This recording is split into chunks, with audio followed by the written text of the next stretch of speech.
Allez-y. Bonjour, je m'appelle Christophe Keïla, je suis sculpteur. J'habite à Champagnac, sur la commune de Borez, une magnifique colline au-dessus des nuages l'hiver et en plein soleil l'été. Merci de nous recevoir ici. Alors, on est à la campagne. Ah oui, ça va. On n'est pas très loin de Souillac. Une dizaine de kilomètres, On est présent ici pour parler d'une journée. Alors, ça va se dérouler sur 3 jours, je crois. 3 jours. Oui. C'est quoi exactement? Alors on est ici pour parler de Jardin en Art. C'est une manifestation ça va être la 11e édition. Ça a commencé à Carlu, en Dordogne aussi. Elle a voyagé ensuite, pendant 4 ans, elle a eu lieu à La Motte-Fénelon, dans le Lot, et puis elle revient cette année à Champagnac, sur la commune de Borez. C'est né comment l'idée de réunir un petit peu donc dans un lieu comme celui-ci, donc de la peinture, je crois, de la sculpture. Alors on a démarré beaucoup avec la sculpture au départ, puisque c'était vraiment Jardin en Art. On était chez une amie peintre qui s'appelle Odile Cougoul, qui nous a proposé son magnifique jardin à Carlu, et on était un peu nombreux, 3 ou 4 la première année, à exposer dans les jardins, et elle avait une petite salle d'expo pour ses peintures et les peintures d'un ami aussi qui exposait à cette époque-là. Et puis petit à petit, d'autres amis peintres et sculpteurs locaux au départ se sont joints à nous. Ça a grandi pour qu'on atteigne une douzaine ou une quinzaine de personnes à Carlu. Et de ce noyau dur, d'année en année, on a décidé d'adjoindre des gens qui viennent pour une année, pour une saison, pour une exposition seulement. Donc voilà, cette année en 2018, on sera 16 artistes à exposer, une dizaine de fidèles, on va dire, et puis quelques 5 ou 6 qui viennent pour la première fois, qui viennent certains de Normandie, d'autres de région parisienne ou du département de la Dordogne, mais plus loin au Buisson. Ça commence quel jour? Le samedi 19, avec le vernissage à 11 heures. Mais, samedi 19 mai avec le vernissage à 11 heures. Quand vous regardez donc les précédentes expositions qui ont eu lieu, il y a des choses qui vous ressortent, des souvenirs qui vous ont marqué.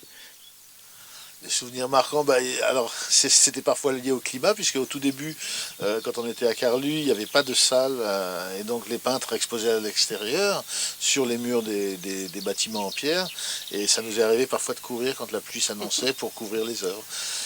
Mais les souvenirs, c'est surtout des souvenirs de beaux moments partagés. L'avantage de Jardin en Art, c'est que une des conditions pour y exposer, c'est d'être présent.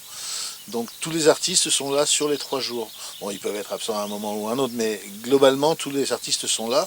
Et ça fait que le public peut discuter avec eux. Et c'est un vrai échange entre artistes et avec le public. Les œuvres qui sont là, on peut les acheter. Ah, bien sûr. C'est la plupart. Alors, la plupart des artistes qui exposent, c'est leur seule source de revenus. Donc, effectivement, on vit de nos œuvres. On vit en vendant nos œuvres. Et tout au long de l'année, donc là, vous êtes tout le temps en train de sculpter ou de peindre. Alors le métier d'artiste est assez compliqué en fait. C'est vrai que dans l'imaginaire collectif, le métier d'artiste, il est dans son atelier, il peint ou il sculpte. Mais le métier d'artiste, ça consiste aussi à faire connaître son travail et à le vendre. Et donc au final, je pense qu'on passe la moitié du temps à créer et l'autre moitié du temps à faire connaître son travail. Si vous venez à Jardin en Art, vous verrez, et vous avez vu sur les photos qu'on défilait, plein de manières d'appréhender le monde et de le représenter. Et bien sûr, on s'enrichit de nos voyages, de nos rencontres, avec des artistes et avec d'autres personnes, mais notamment avec des artistes et leur travail, bien sûr. C'est difficile de trouver l'exposition. Vous êtes où là? Vous êtes à Borez? Oh non, ce sera facile, on va flécher tout ça, ça va être très simple. Oui, on est à Borez. Pour faire le plus simple, c'est sur la route qui va de Souillac à Salignac. En partant de Souillac avant Borez, il y a une petite route qui monte sur la droite et elle est fléchée Champagnac. Et une fois à Champagnac, ce sera très simple. Il n'y a que 10 maisons dans le hameau, donc on trouvera facilement l'exposition. On a parlé de peinture, on a parlé de sculpture, de photos. Il y aura de la musique aussi. Il y aura de la musique. C'est la deuxième année que nous mettons ça en place. L'année dernière, c'était les 10 ans. Ça avait lieu à la Motte Fénelon. Et pour la première fois, on a eu le concert de Bob Neal et Michel Herblin. Cette année, Bob revient avec un autre compagnon de jeu. Non, j'ai pas le nom tout de suite, mais... Pardon? Un violoniste. Un violoniste irlandais. Et ça aura lieu le dimanche après-midi. Ça a lieu là où on est là? Oui, oui, sur les terrasses, sur les terrasses ou ici selon le temps qu'il fait en fait. On verra où on les installe. Mais de toute façon, il y a de l'espace. Et, Dernière question. Vous préparez déjà l'exposition pour l'année prochaine? Vous avez déjà des idées? Vous avez des choses vous n'avez pas pu réaliser cette année par exemple et que vous auriez pu faire? alors, on rêve d'agrandir. Ça dépend aussi des artistes qu'on peut inviter.